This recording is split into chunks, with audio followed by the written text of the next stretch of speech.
Welcome back to episode 23 of Genesis on the OTE Gamers server. Last time we got our inscribers online. I've been a little busy, both in-game and real life, since the last episode. This week's been really hectic for me, guys. Sorry I haven't got as many videos out as I normally do. Just been really busy. So anyway, let's get our update going. Rearranged it a little bit, slid this whole unit over one, so that's got all of our our deep storage in there. I went and set up another quarry in the Nether because I needed Nether quartz. So it's not that big. I think it's only like 1,000 by 500. I think it's all the bigger it is, so it's kind of a smaller quarry. I need to work on getting the speed upgrades for it though, so that it'll go faster for us. So we're getting a lot of ores, and so yeah, we've got a lot of ores. We need to work on processing all of these ores, getting them out of here and into the processing room over there. Expanded our storage by a couple of bays. So yeah, and got some auto crafting set up and working.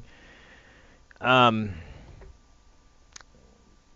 of herpaderped a little bit when I was doing this last night. I wanted to get some stuff done last night and then do a video for you guys last night, but I was having problems with my auto crafting, and I couldn't figure out what I was doing wrong. For those of you who do not know AE2 very well and how to set up the auto crafting, you take this pattern terminal and you put your pieces in. You can shift right click it in from any eye to get your pattern. This little tab right here says crafting and processing. If you make a processing pattern and put it in a ME interface next to an assembler, it does not work. And I messed around with it for like 2 hours trying to figure it out last night, and I couldn't get it to work. I realized what I did when I was at work today, and I could have hit myself upside the head. So yeah. Anyway, so what we are going to do today. Yeah, I've been trying out some different blocks around here since the Z-Tone blocks do not work with Forge micro blocks, and some of the newer Chisel blocks from Chisel 2 do not work with Forge micro block. They're missing the textures out of the panels and stuff. So I've been kind of dinking around trying to find something that I like to color some of these walls with, because everything is just so plain in this base. But I'm not sure that I'm really going to do much anything, since I think here shortly I'm going to start working on our floating castle. But anyway, today we're going to work on ore processing and trying to get that going. If we have time, I want to try to set up a system for this lovely thing right here.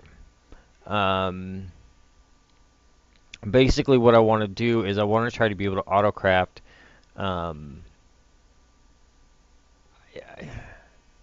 I knew how to do it with regular AE, the first version of it, on doing some kind of sub-network to get this all to work right. Things have changed enough. I think things have changed enough in AE2 that this might be a project that I work on outside of or off camera, and then once I get it figured out, I can bring you guys in and show you guys exactly how to do it, or do a tutorial video on how to set it up. Because if it's like the old way in any way, it's a long drawn out process to set it up. It's going to take at least one video to show how to set just this up to get your tesseracts and your endorium and singularium made, and even working with the different ducts and stuff to get them infused. So that might be a video we work on, or it might be something I work on off cam and then show you guys how to do it in a tutorial. So, but anyways, other than that, the rest of the system is working fantastic. I did notice one thing when I was crafting. I crafted up 10 more drives right before I started this video, and I ran into a power issue. I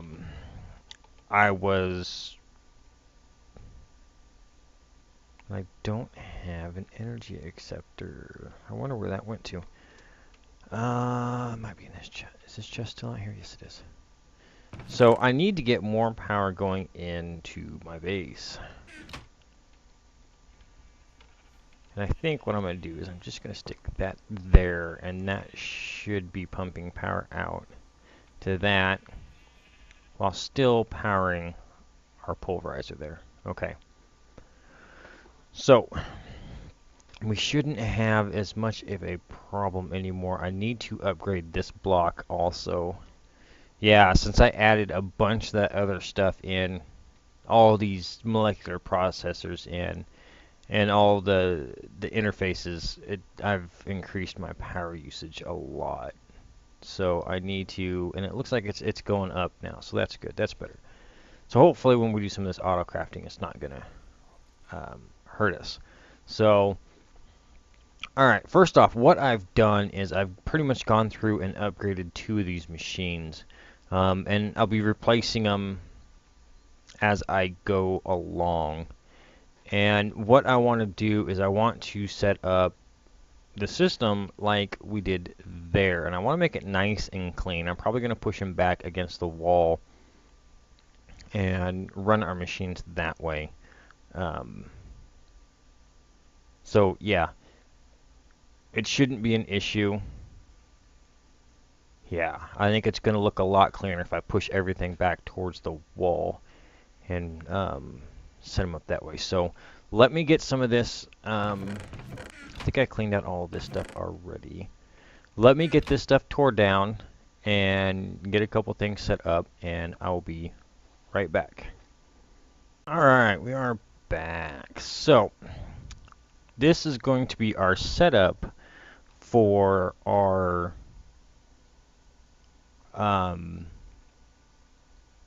our ore processing, and it's going to take a little bit to get this set up. So as I go through this, I'm going to set it up for each one of the different ores as I go through. Now,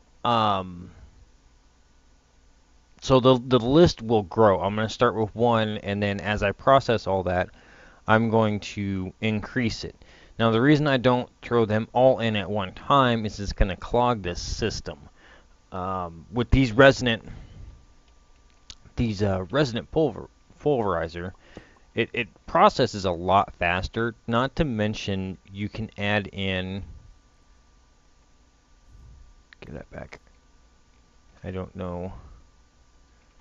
All right. Anyways, not to mention, you can add in more augments, and with those augments, you can make it go even faster.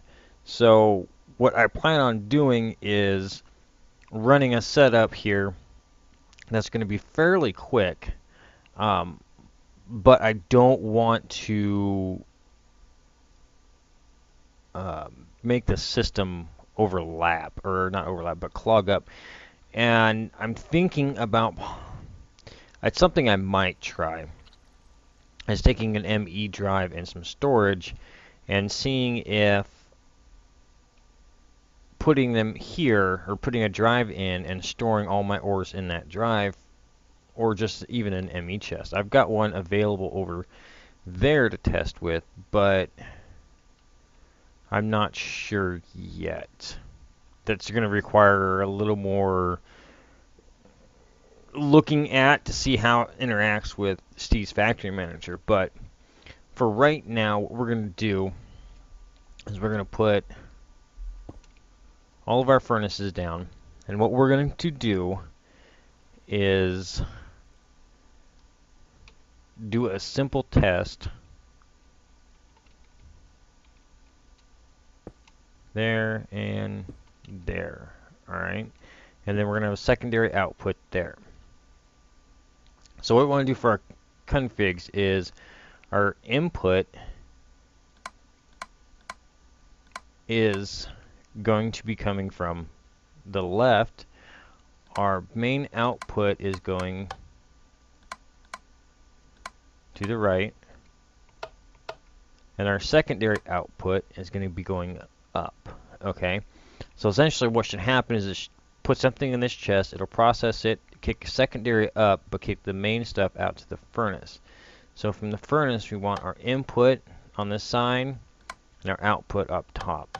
And we can disable the rest of this.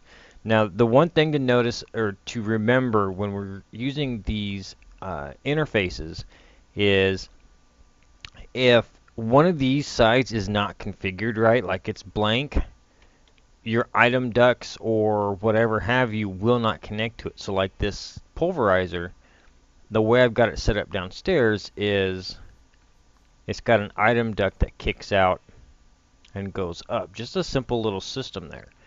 Now, if I set up this system and use, we're going to test to see if the machine inventory, or not the machine, yeah, the SFM will interact the same way with these and not interfere with what they're doing normally. Like I can still set this up to pulverize and then kick the first out to here, but when it kicks it out up top, if I can still pick it up and then drop it down into the second redstone furnace without interfering with the rest of the system. That is the plan. It's going to make it nice and clean and neat down on the bottom, and we can do that with the manager, I believe. But basic setups is going to be the same. So we probably won't have a connected for this furnace, just this secondary furnace here, if that makes sense at all. And we'll probably expand this out, add more furnace, add probably a couple more pulverizers and furnaces in also. So as we go through, but let's test this to make sure everything is going good. Let's go ahead and let's see what we got. Let's do a stack of tin ore. Okay, so we're going to kick it in here, and it's not going to pull in. That's where I don't believe we have an augment for an auto feed. Let's see.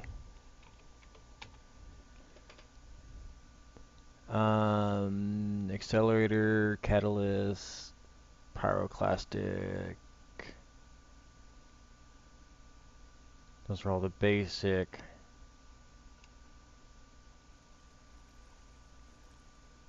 Gearbox, linkage, fuel efficiency.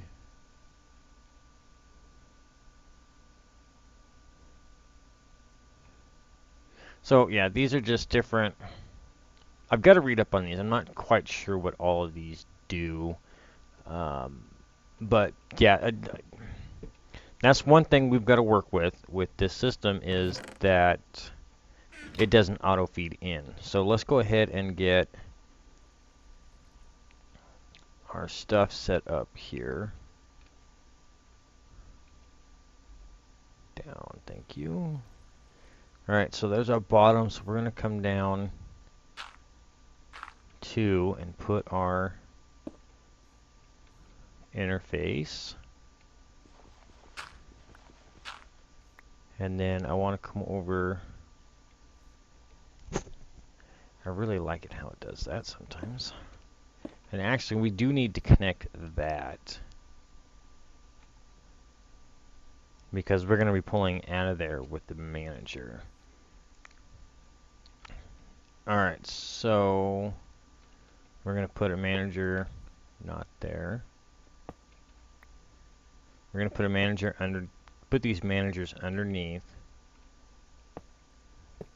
for just the way that the system's going to work. And my headset is dying. If I can get my cord. Oh, I knew I should have plugged this thing in. It's beeping at me. Bad thing about wireless headsets, they always seem to die at the most inopportune time.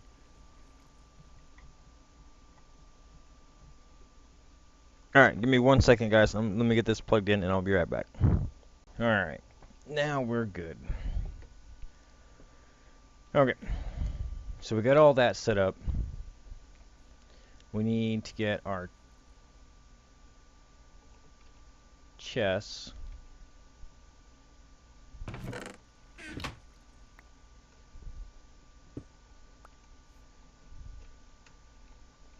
And I'm going to try to do this as simple as possible. I know there's probably a more complicated way of setting all this up, but what we're going to do is,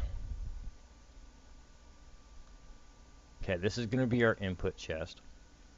Okay, so our stuff's going to come in there, and then we're going to kick it up to here. It'll jump over here automatically, all on its own.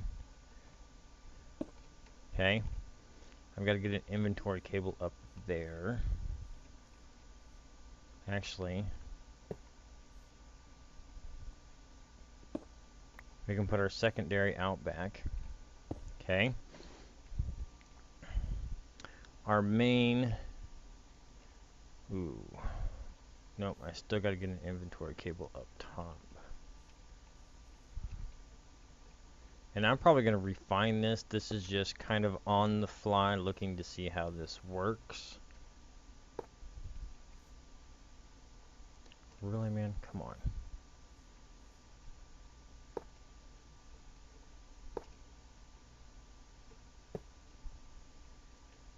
And then just to see if we can get the final product where I want it.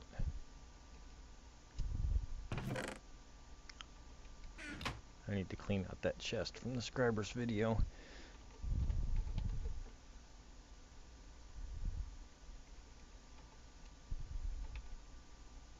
And the funny thing is about this is I don't seem to be getting any glowstone, so I'm wondering if there's no glowstone underneath where I put it or what. But that's a video that's coming up, is the glowstone system. It'll be probably one of the last Botania videos that I do, besides fighting the last Gaia Spirit a couple times to get the last few pieces of loot. Okay, so let's link these up real quick.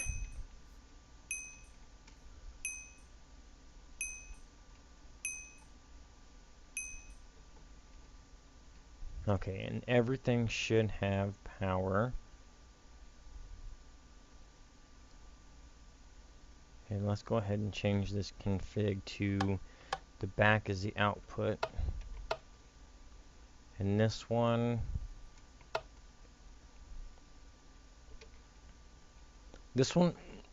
excuse me, this last one, I'm going to try to put input from the top and output to the right. Okay, so the directions we are dealing with are south is our left side, and north is our right side. Okay, and we're also looking at Z 6670 is our pulverizer, and then 69 is our main furnace, and then 68 is going to be our second furnace. Okay. Alright, so let's do this. And you guys seem to notice that I'm using a lot of Steve's Factory Manager, and it helps a lot because it compacts so much stuff. So let's do the input. We're going to create an input, and we're going to create an output. Okay. Now our input is going to be this chest, which is at 71.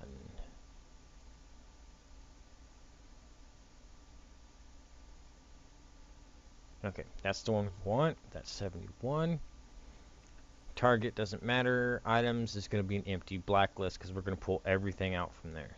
Okay, so our output is going to be our interface at 6670. So it's going to be that one. Target.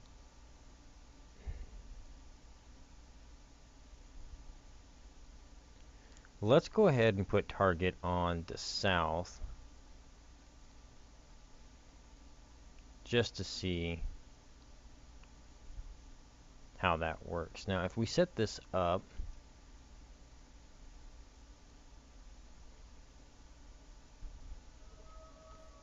and we throw that in there, it disappeared. Our pulverizer is running, and we should be getting. We didn't have a chest set up for our secondaries, did we? Because that chest is in the wrong spot. Let's grab that and put that there. See if we get anything coming out of it. Okay, so everything seems to be going. Our furnace should be going, and it should be coming out the back, and it's not. Output out the back. But nothing's coming out. Okay. We don't have anything in the secondary, but it's still moving along the way we want it to. Okay.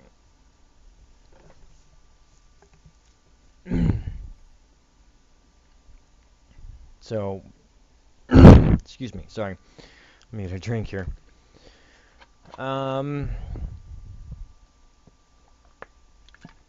Let's work another trigger here. We're going to kill this trigger. Everything's still going to run. I want to grab some of this first. Because see, now our secondary output is not... Oh, give me that. I didn't want to do that.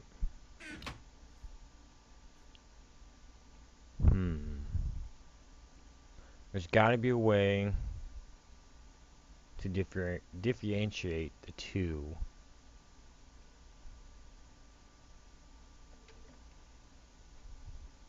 So let's put...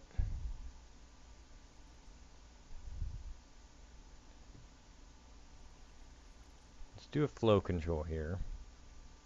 Just for testing. We're going to do a 5 split. Input and an output. So our input is going to be our pulverizer, which is on 70. Our target on this one, though, is going to be up. Item's going to be an empty blacklist. And our output is going to be the chest above it. So we still want that 670. We don't have it attached to an inventory cable.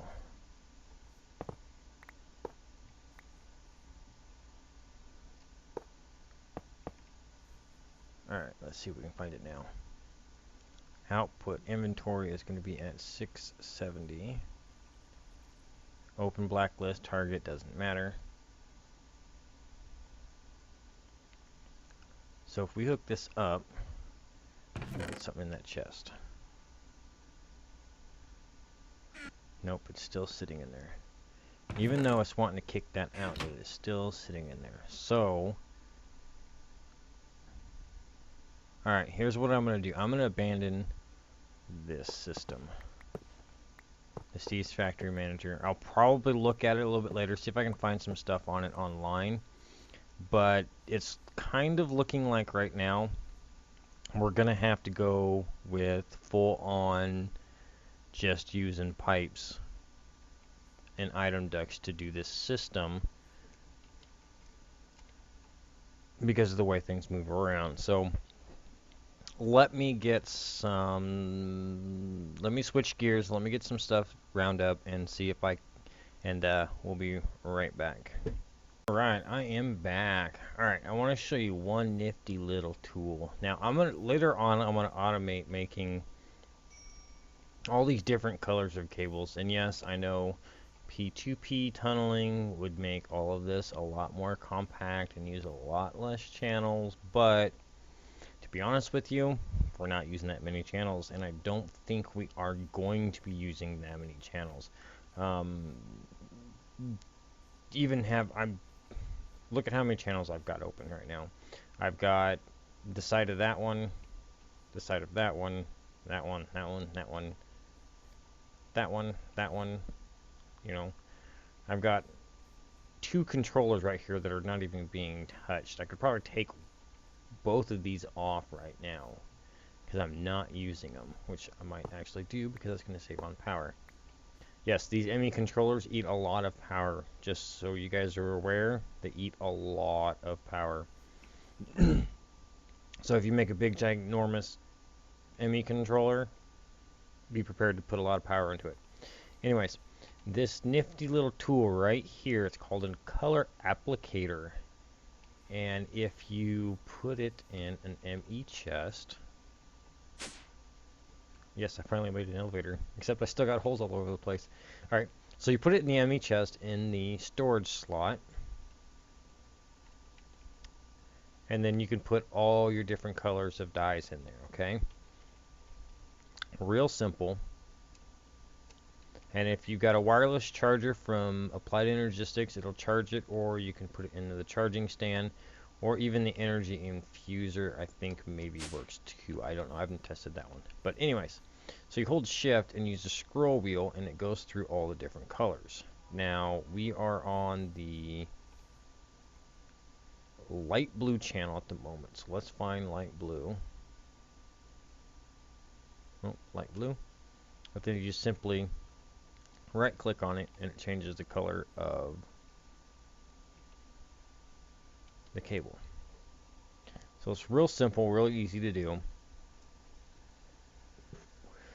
and it helps keep your systems in order. So like say I want to do orange. Well, I can't do that because I don't have that there, but alright, so say like here I've got the quartz fiber here. If I paint this orange, that is the power loop right there. That is where the power goes across, and I don't think you can paint quartz fiber, but yeah, you can paint the rest of that. Not really what I wanted to do, but because that's going to get painted a different color anyway. So yeah, it's just a nice little applicator to add color in on the fly if you just want to do auto crafting for the dense, just the regular Fluix dense cables and stuff like that. So let's make get an export bus. We do have one. Alright, so what the plan is, and this will probably work better for the system I want to do later on, where all my ores are stored and then put into the system, or our processing system here. Okay, so we're going to put it into the chest. From the chest, it's going into our pulverizer. Now, pulverizer's main is coming in from the left. So we're going to take these impulse fluid ducts, or sorry, these impulse item ducts. And then we're going to use a resident servo. We're going to right click on that. We're going to leave a blacklist open. We're going to ignore redstone. So now anything that goes into here is automatically going to go into here. Now here's where things can get kind of complicated.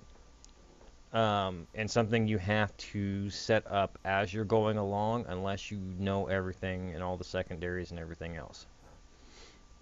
So our secondary is coming out the top. So then we're going to go over to our secondary furnace. And our secondary furnace the right one here. Alright, so our output is, or input is out to the top. And we're going to change our output to the back. Because I'm going to get rid of this chest. And we're going to put our output to our furnaces together. And then we're going to put another chest down. Actually, we're going to put the chest right here. And then from that chest, we need a import bus that I still didn't grab. Do I have one in here? Export, import, there we go. And I'm going to grab these.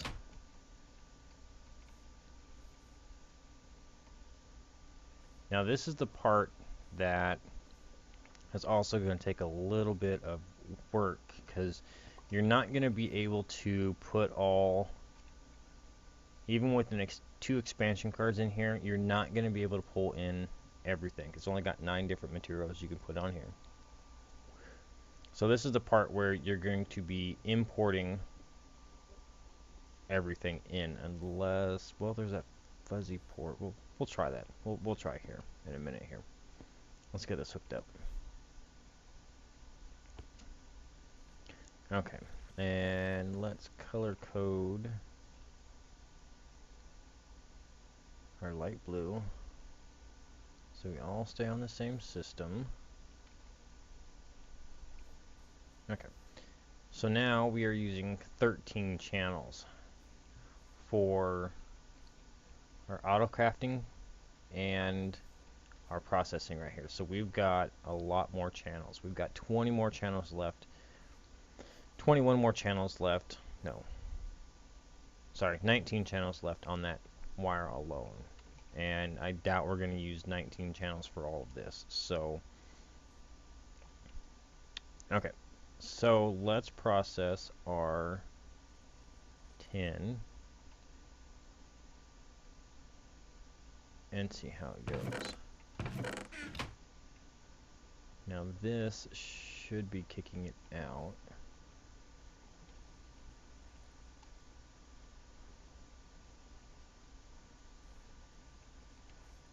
Alright, let's put a servo on the top. Don't know why that's not working. Okay, there it went. Okay, so it should be kicking tin into here, and we're getting our tin cooked. And then our iron is not getting kicked out the back.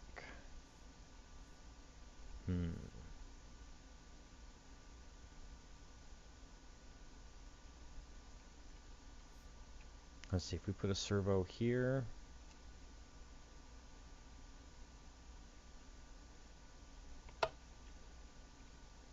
Did it get kicked out the back? Yes, it did. So we should have.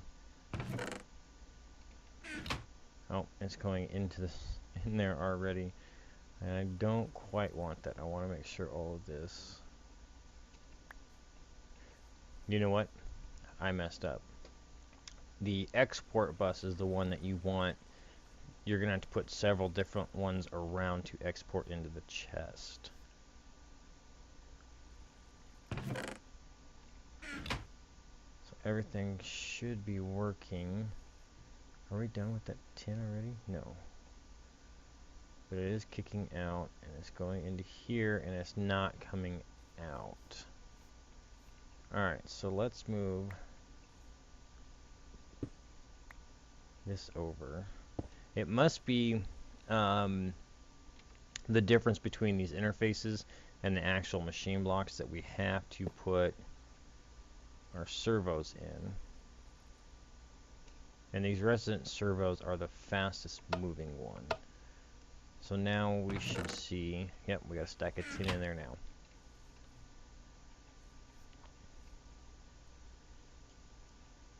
So as you can see, nothing stays in there.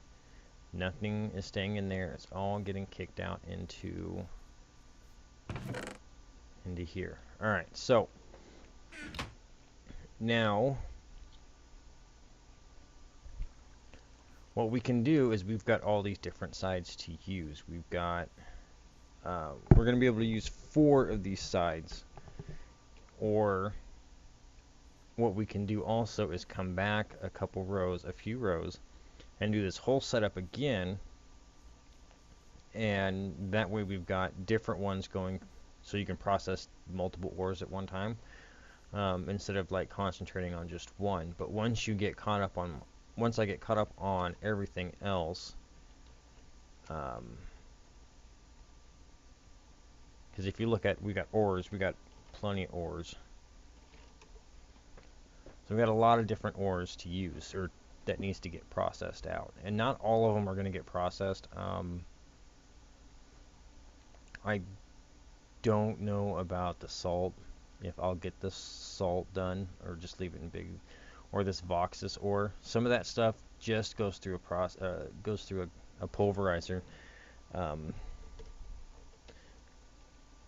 I don't think.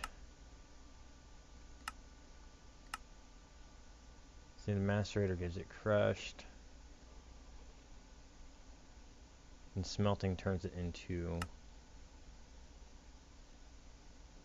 Yeah, see, this is all IC too, and you can expand it.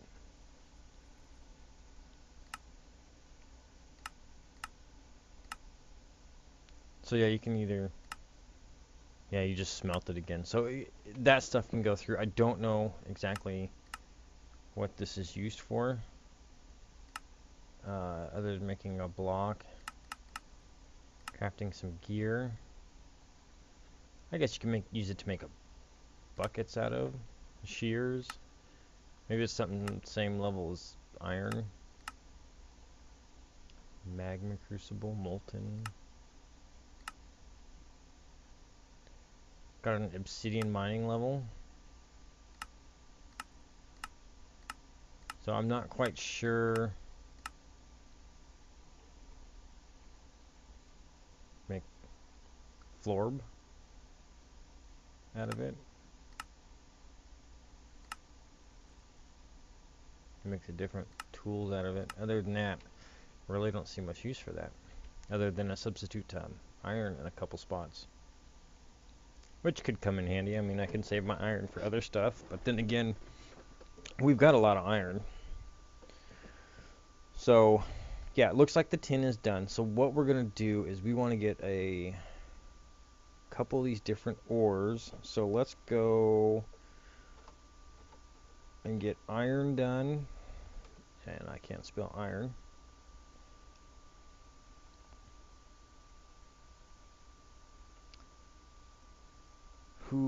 I know if I put, it's not what I wanted. Okay, the iron ore I can put in there. Now this netherrack, let's see this, show you what this is.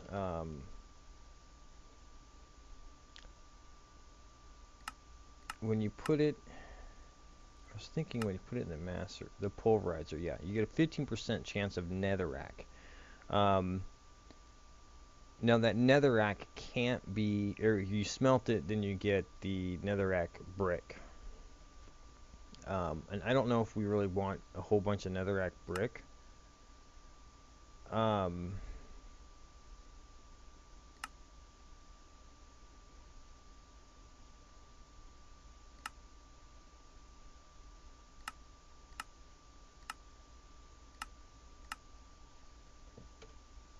So one thing we can do, let's get some, should have a crap ton of netherrack.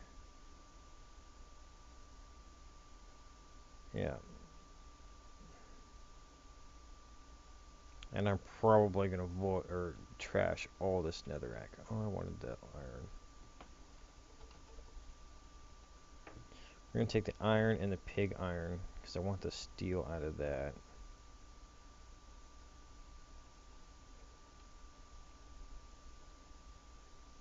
Alright, so we're going to process the iron first. Now, in our import, we've got one slot. I didn't grab that capacity card, so Just going to put that in there, and it should filter in. Machine should turn on. It's going kind of slow. Okay, let's go get the capacity card made up.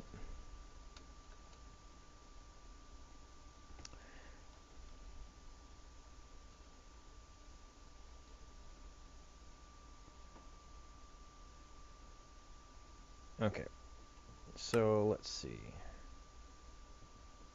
Make a couple capacity cards, and then want some acceleration cards.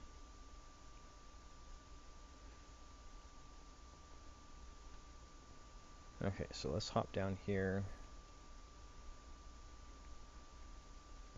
Let's put our capacity cards in. That'll give us access to all 9, and then put our 2 capacity cards in. And that'll fill up.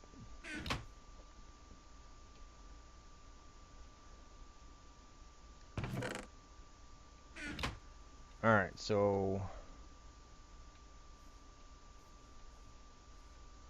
what we also want to do here is we're going to put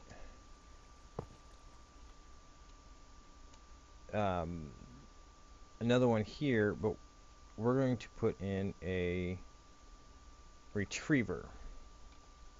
Now what this retriever should do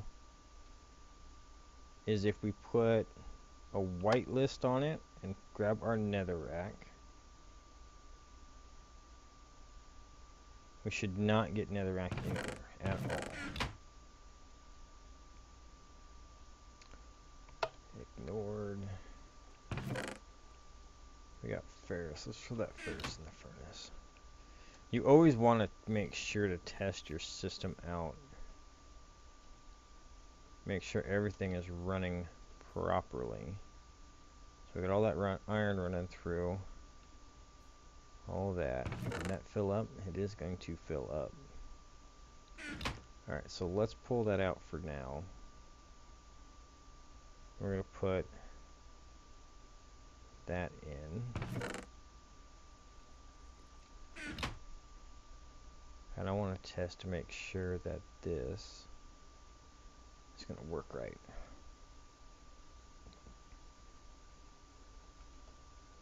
So we should still be getting iron.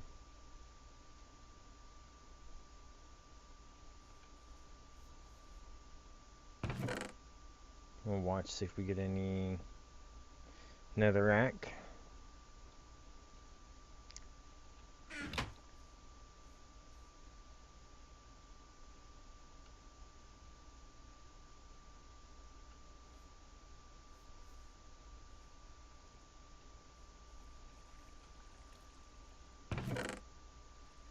Now, ideally what you can do, if you do mining in the nether, you could set up another set of machines to run just the nether and not worry about augmenting for the increased secondary.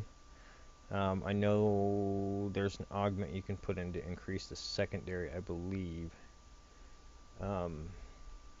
But yeah, you shouldn't have to worry about that. And since we're doing it this way, we could probably take out the automation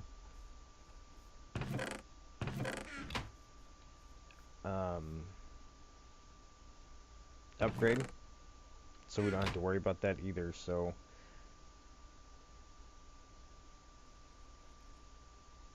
reconfigure both sides. We can take this off, so we don't have to worry about the redstone control, and the automated output we can probably take off because we doesn't seem to be working with the interfaces. Okay, yep, the netherrack came out, so that's good. So let's go ahead and put our input back on here. And it should start sucking out. One at a time. Let's get a couple more acceleration cards.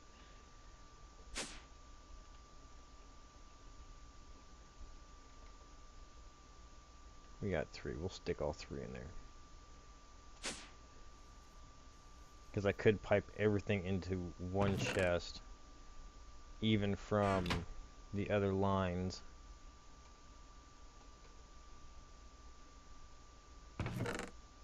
and that way it'll always stay empty. Okay. All right, let me check the time on this, and if I have time, I should have plenty of time left. We'll work on a wireless system and start getting that going because it's getting a pain running back and forth to get into my ME system. Alright guys, I will be right back. Alright guys, unfortunately we don't have time. We are out of time for today. Sorry that I gotta look at the Steve's Factory Manager on this a little bit more. If I get it working, if I figure out how to get it working, I will show you guys. I'll probably do a tutorial video on it showing how to do it. Because yeah, like I said, there seems to be a problem with between the interface and thermal expansion on actually kicking out like it's supposed to. So anyways, guys, if you liked the episode, please show support. Hit that big thumbs up button. If you like the video and like what you've seen on the channel, please hit that big red subscribe button. Any comments, questions, anything you got for me, leave them down below. Otherwise, I'll see you guys next time.